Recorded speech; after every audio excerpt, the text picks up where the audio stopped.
감사합니다. 은혜 받았습니다. 여러분 추석 명절 잘 보내셨죠? 예, 한가히 보름달처럼 여러분의 삶이 그리고 여러분의 생활이 풍성하시기를 주의 이름으로 축원을 드립니다. 우리 옆에 분에게 복을 빌어줍시다. 주 안에서 형통하세요. 여러분 주 안에서 형통하시기를 주의 이름으로 축원합니다. 오늘부터 나라와 민족을 위해서 그리고 우리 수험생과 취업생을 위해서 금식 기도하는 것이 시작되었습니다. 저부터 시작했지요. 첫 스타트가 중요하기 때문에 제가 아침부터 정신 바짝 차리고 기도했습니다. 여러분께서도 시간마다 간절하게 기도하시기 바랍니다. 아침 금식 기도하시는 분들은 아침 6시부터 정오 12시까지, 그리고 점심 기도하신 분들은 정오 12시부터 저녁 6시까지, 그리고 저녁 기도하신 분들은 저녁 6시부터 자정 12시까지 그렇게 기도하시기 바랍니다. 그런데 우리가 금식만 하는 게 아니고 그 시간마다 6번이죠. 6번을 기도문을 가지고 여러분 기도하시기를 바랍니다. 직장에서도 기도하시고, 또 가정에서도 기도하시고, 또 사업하신 분들은 사업장에서도 기도문을 가지고 그 시간마다, 저는 6시에 시작이기 때문에 6시, 7시, 8시, 9시, 10시, 11시, 그리고 이제 12시에 끝나는 거죠. 여러분도 시간마다 꼭 기도해 주시기 바랍니다. 강원도 태백시에 예수원이라는 수도원이 있는데 오래전부터 대천덕 신부님께서 운영하셨는데 이분이 몇 년 전에 돌아가시면서 이렇게 부탁했습니다. 한국교회 목사님들이 지금 회개하지 않으면 6.25와 같은 전쟁이 다시 일어날 것입니다. 그러므로 회개하십시오. 저는 이분의 마지막 당부를 잊지 못하겠습니다. 우리 목사님들이 회개하지 않으면 이 나라가 위험하다는 것입니다. 우리 성도님들이 주일 성수하지 못하고 예배를 소홀히 하면 우리나라가 다시 전쟁이 일어날 수도 있다는 것입니다. 오늘 본문을 보시면 청년 다니엘이 나라를 위해서 하루 3번씩 창문을 열고 기도하는 모습을 보면서 우리 목사님들 뿐만 아니라 우리 대한민국의 1천만 그리스도인들이 이렇게 절실한 마음으로 나라를 위해서 기도했으면 좋겠습니다. 여러분 다니엘서 9장 말씀을 다시 한번 보겠습니다. 다니엘서 9장 3절 이후의 말씀을 제가 읽겠습니다. 3절 이후의 말씀을 제가 다시 읽겠습니다. 내가 금식하며 베옷을 입고 재를 덮어쓰고 주 하나님께 기도하며 간구하기를 결심하고 내 하나님 여호와께 기도하며 자복하여 이르기를 크시고 두려워할 주 하나님, 주를 사랑하고 주의 계명을 지키는 자를 위하여 언약을 지키시고 그에게 인자를 베푸시는 이시여, 우리는 이미 범죄하여 패역하며 행악하며 반역하여 주의 법도와 규례를 떠나싸우며 우리가 또 주의 종 선지자들이 주의 이름으로 우리의 왕들과 우리의 고관들과 조상들과 온 국민에게 말씀한 것을 듣지 아니하였나이다. 주여, 공의는 주께 돌아가고 수치는 우리의 얼굴로 돌아오미 오늘과 같아서 유대 사람들과 예루살렘 거민들과 이스라엘이 가까운 곳에 있는 자들이나 먼 곳에 있는 자들이 다 주께서 쫓아내신 각국에서 수치를 당하여 싸우니 이는 그들이 주께 죄를 범하였음이니이다.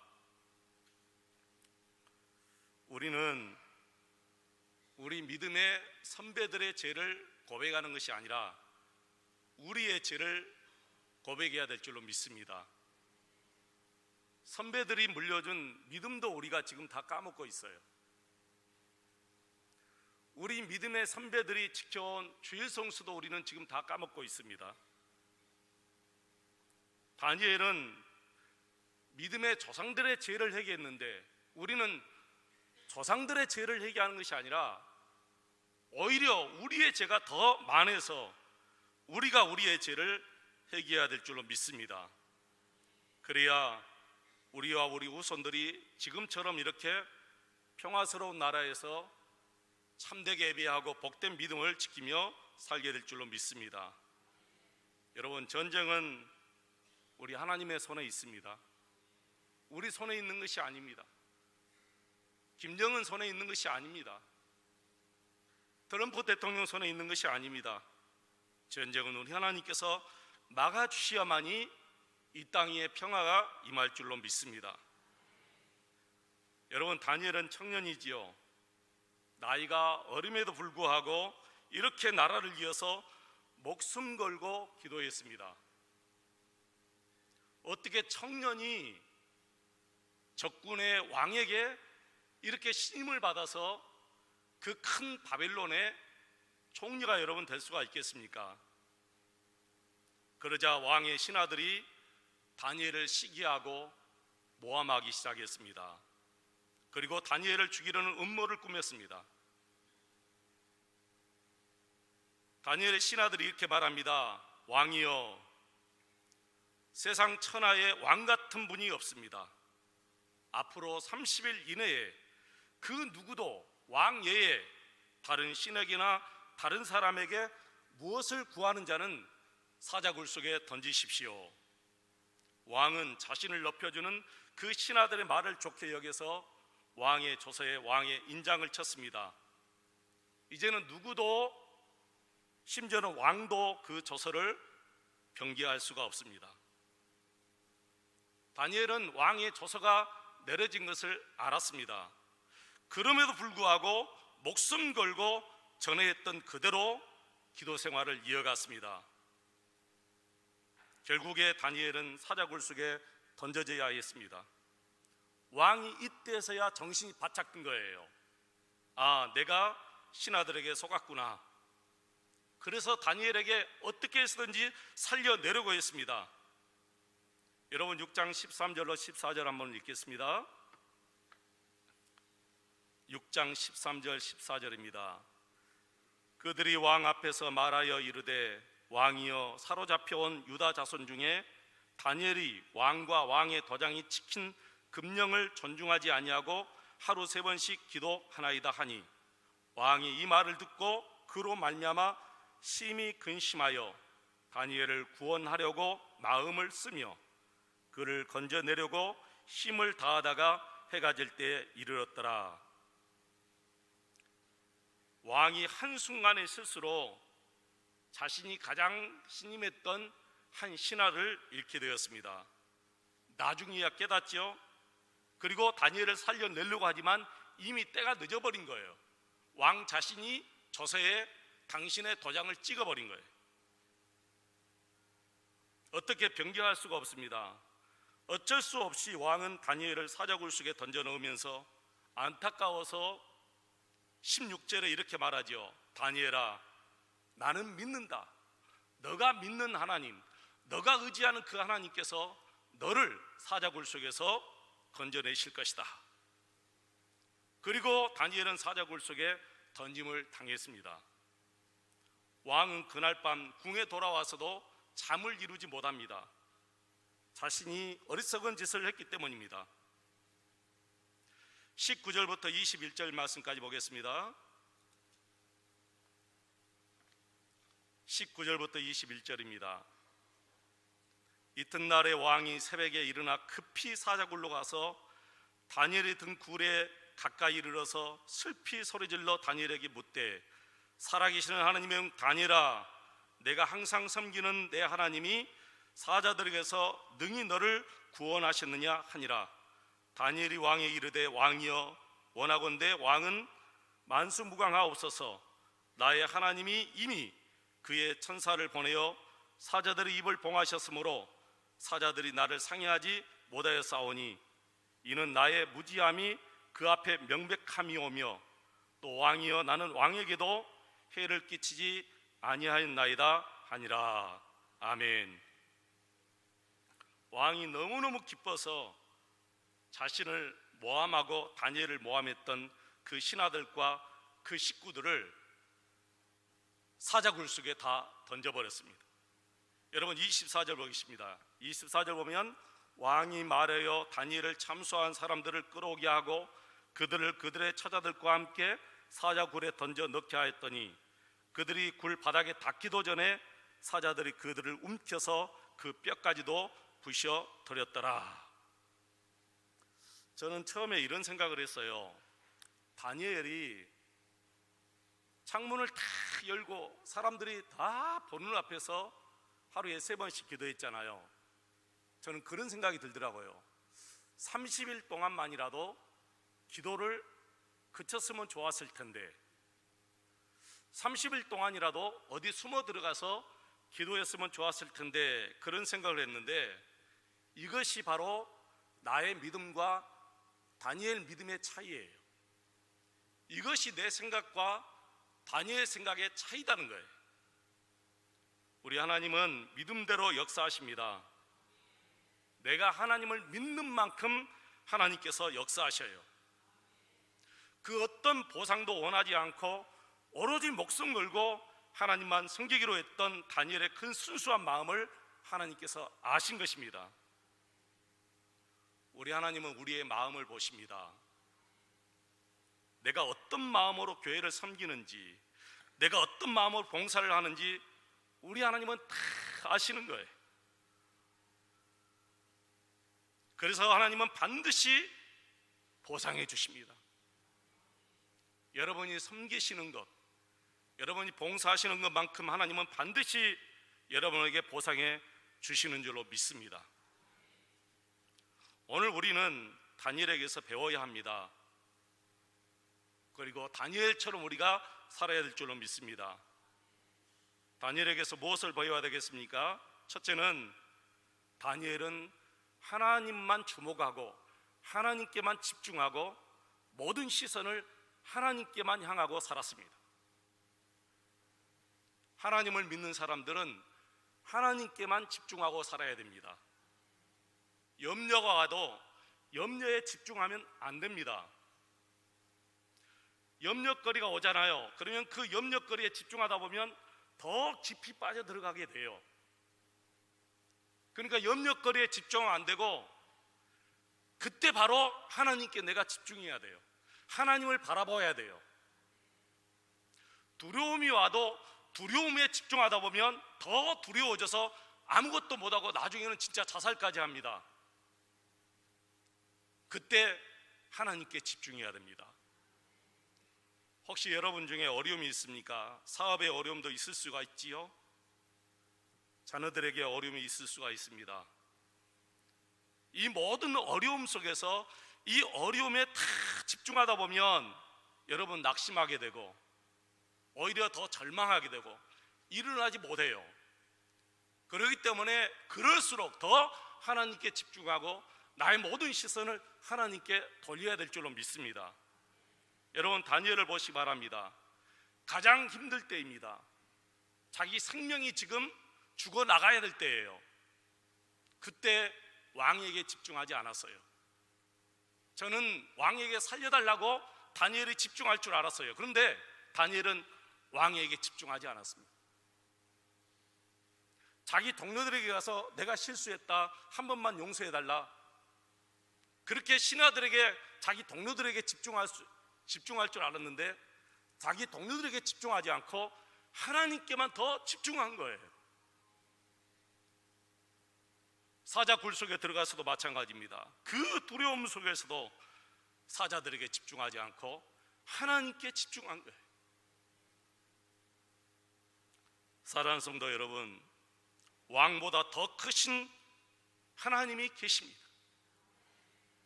신하들보다 더 크신 하나님이 계십니다. 사자들보다 더 무서운 하나님이 계시지 않습니까? 그래서 다니엘은 하나님께 집중하로 말미암아 하나님께 이런 큰 보상을 받은 거죠. 베드로가 바다 위를 걸어가다가 갑자기 파도가 커져서 그 파도가 커질 때 주님께 집중해야 되는데 파도에게 집중하니까 결국에는 그 바다에 빠져들어갔잖아요. 무엇이든지 다 그렇습니다, 여러분. 내가 집중하면 집중하는 그것에 내가 더 빠져들어가는 거예요. 거기서 내가 헤어나오지 못하는 거예요. 내가 하나님께 집중하면 더 하나님께 빠져들어가요. 여러분, 힘들고 어려울 때 하나님께 집중하면서 1시간만 찬양을 깊이 해보시기 바랍니다. 그러면 더 깊이 빠져들어가요. 그래서 거기에서 또 기도가 나오지요. 회개 기도가 터지기 시작해요. 자신은 얼마든지 이 다니엘은 자신과 타협할 수 있었는데 숨어서 기도할 수 있었는데 숨어서 기도하지 않았습니다. 30일만 중단했으면 됐는데 아니었습니다. 예전 그대로 왕의 조사가 찍힌 것을 알면서도 하루에 3번씩 창문을 열고 그대로 기도했습니다. 자기 생각에 집착하지 않고 자기의 모든 것을 다 하나님께 주목하고 하나님께 집중함으로 말미암아 그가 이겨낸 거예요. 사랑하는 성도 여러분, 하나님께만 우리 집중하십시다. 혹시 상처 주는 분들에게 집중하면 안 돼요. 왜 저 사람이 나를 이렇게 미워하냐? 왜 저 사람이 나에게 이렇게 큰 상처를 주지? 사람에게 집중하면 안 돼요. 우리는 자동으로 사람에게 집중하게 되어 있어요. 시어머니가 미웠고 며느리가 미울 수 있습니다. 그때마다 다시 하나님께 집중하면 하나님께서 이 모든 상황을 다 정리해 주셔요. 시어머님 마음도 하나님이 정리해 주시고 며느리의 마음도 하나님이 다 정리해 주시는 거예요.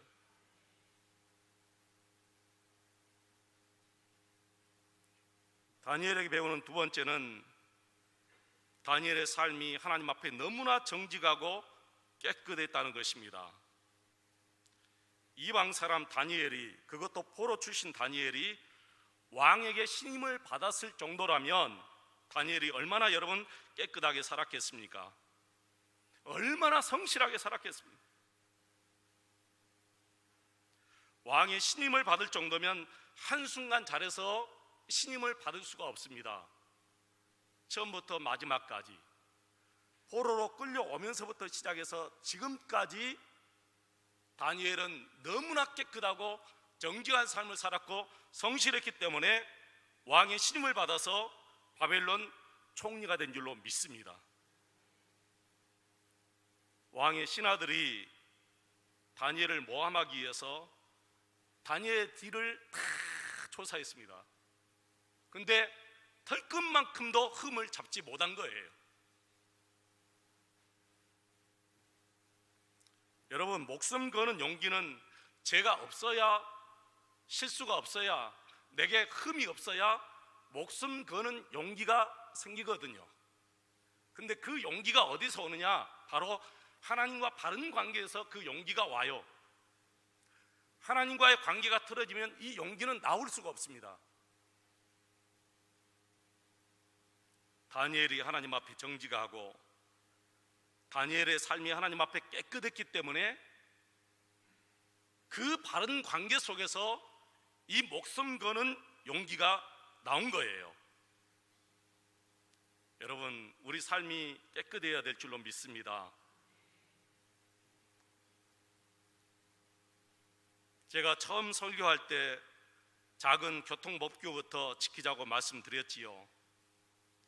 한 달 동안 여러분 잘 지키셨습니까?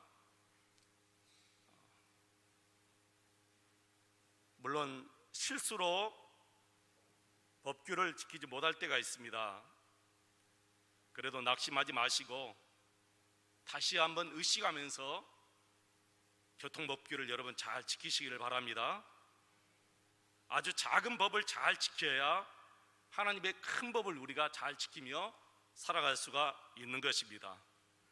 작은 것에 정직하지 못하면 큰 것에도 여러분 정직하지 못하게 되는 것입니다. 여러분이 예수 믿고 교회 다니면서 달라진 모습을 보여주시기를 바랍니다. 여러분이 그리스도인이기 때문에 달라진 모습을 동료들에게, 우리 이웃들에게 꼭 보여주시기를 축원합니다. 여러분은 더 이상 세상의 어둠이 아니고 세상의 빛이라고 말씀드렸습니다. 빛은 드러나는 삶을 말합니다. 숨기는 삶이 없어야 됩니다. 숨기는 것이 없어야 됩니다.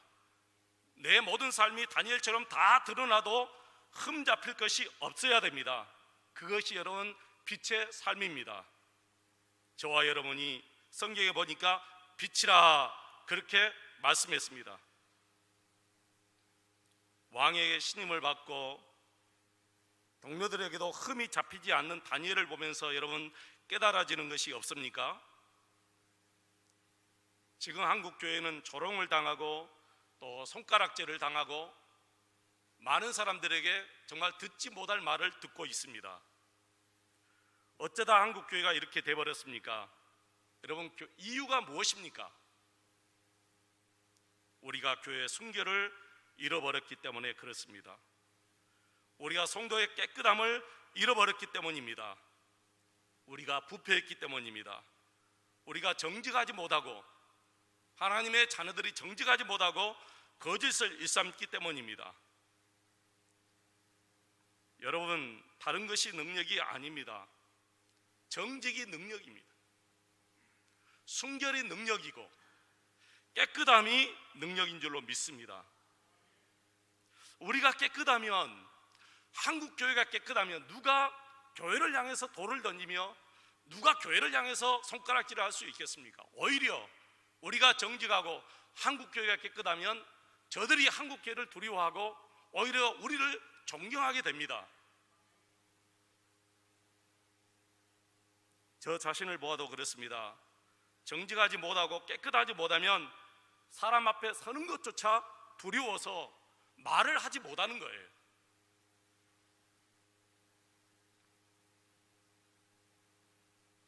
하물며 우리는 영의 사람들이 아닙니까, 여러분? 우리는 우리 마음에 예수님을 모시고 살지 않습니까? 그런 우리가 정직하지 못하고 거짓을 일삼고 우리 삶이, 우리 생활이 깨끗하지 못하는데 우리 영에서 이렇게 다니엘처럼 능력 있는 기도가 나올 수 있겠습니까? 저와 여러분이 정직하고 깨끗하여 날마다 능력 있는 기도자로 세움받기를 축원합니다. 세 번째, 다니엘에게 배울 수 있는 것은 다니엘은 영적으로 아주 절실한 삶을 살았습니다. 전에 어떤 분이 그래요. 목사님, 왜 나는 기도가 절실하지 못할까요? 나는 왜 기도가 절실하지 못할까요? 여러분, 왜 기도가 절실하지 못하겠습니까? 여러분의 기도는 절실합니까? 가장 큰 원인은 내 영이 절실하지 못하기 때문에 그렇습니다. 내 영이 절실하지 못하면 기도가 절실하게 나오지를 못합니다. 왜 지금 내 영이 절실하지 못하느냐?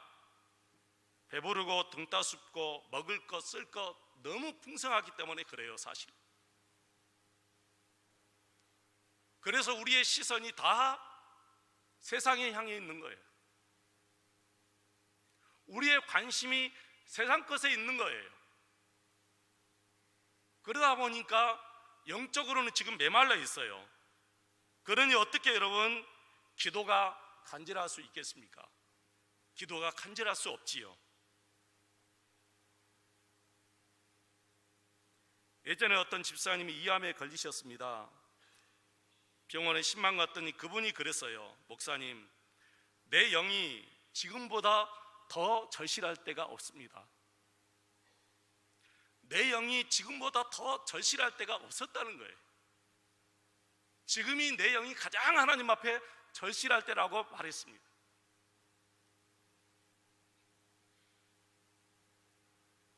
저는 그때 그분의 말씀을 듣고 우리가 죽음을 앞에 둔 환자들처럼 예배 드리고 기도하고 찬송했으면 좋겠다, 그런 생각을 가졌습니다. 어제 심장정지로 쓰러진 분이 딸이 심폐소생술을 시키고 그리고 인공호흡을 시키고 그 사이에 아내는 병원에 연락해서 119 구급대가 들어왔습니다. 그리고 병원에 가서 간신히 살아났습니다. 여러분, 그분이 예전과 똑같은 삶을 살겠습니까? 그분의 기도가 예전과 똑같은 기도가 되겠습니까? 아니요. 기도가 달라집니다. 삶이 달라집니다. 말하는 것이 달라지고 아내 사랑하는 것이 달라지고 자식 보는 눈이 달라지게 돼 있어요. 왜 그렇게 돼야만이 우리가 그렇게 살죠? 왜 다시 살아나야만 우리가 그렇게 아내를 사랑하고 자식을 대하는 눈이 달라지고 왜 우리의 기도가 그렇게 돼야만이 절실해지죠?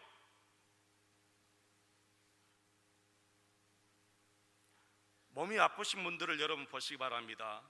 늘 기도가 간절해요. 저는 그것이 그분들에게 축복이라고 생각합니다. 어제 심정지로 쓰러졌다가 병원에 가서 다시 사신 그분, 나는 그분이 그것에게는 엄청난 큰 복이라고 생각해요. 인생을 다시 살게 되는 거예요. 혹시 지금까지 너무너무 건강하신 분들, 나는 건강에 자신 있어 그러신 분들, 오늘 저녁에 집에 돌아가셔서 침대에 누워서 한번 생각해 보십시오. 지금 내가 심정지로 쓰러졌다. 아내가 갑자기 그것을 알고 30분 동안 심폐소생술을 시키고 그 사이에 내 자녀들이 119 구급대에 전화해서 병원에서 갑자기 우리 집에 119 구급대가 와서 나를 실어가서 병원에서 나를 살려냈다.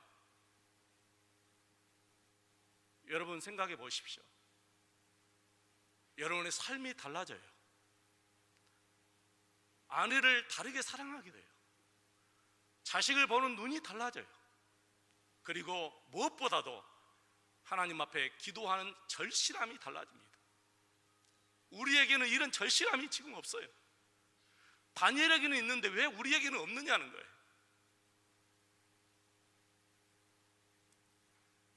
우리는 다니엘에게 이 절실함을 배워야 될 줄로 믿습니다. 얼마나 절실했으면 왕의 인장이 조서에 찍힌 것을 알고도 숨어서 기도하지 않고 30일만 기도하지 않았으면 될 텐데 예전에 하던 그대로 창문을 열고 남들이 다 보는 데서 기도했겠습니까, 여러분? 나는 저와 여러분에게 이런 절실함이 있기를 축원합니다. 말씀을 정리하겠습니다. 사랑하는 성도 여러분, 여러분의 마음을 주님께로 돌리시기를 바랍니다. 여러분의 시선을 주님께 고정하시고 주님께 집착하시기를 바랍니다. 주님께 집중하시기를 축원합니다. 그리고 깨끗하고 정직한 삶이 능력 있는 삶이에요. 깨끗해야 자신이 있는 거예요. 정직해야 사람 앞에 서는 것도 부끄럽지 않고 당당하게 설 수가 있습니다. 그리고 나중에는 그 정직함과 깨끗함이 여러분을 반드시 지켜낼 줄로 믿습니다. 여러분의 삶이, 여러분의 영이 하나님 앞에 날마다 죽음을 앞에 둔 환자처럼 여러분의 영이 그렇게 절실하시기를 주의 이름으로 축원을 드립니다. 기도하겠습니다. 하나님 아버지, 하나님께만 집중하기를 원합니다. 그리고 정직하고 깨끗한 삶을 살기를 원합니다. 아무리 많은 것을 가졌다 할지라도, 내가 지금 건강하다 할지라도 내 영이 하나님 앞에 죽음을 앞에 둔 그분처럼 절실하게 기도할 수 있도록 도와주옵소서. 예수 이름으로 기도합니다. 아멘.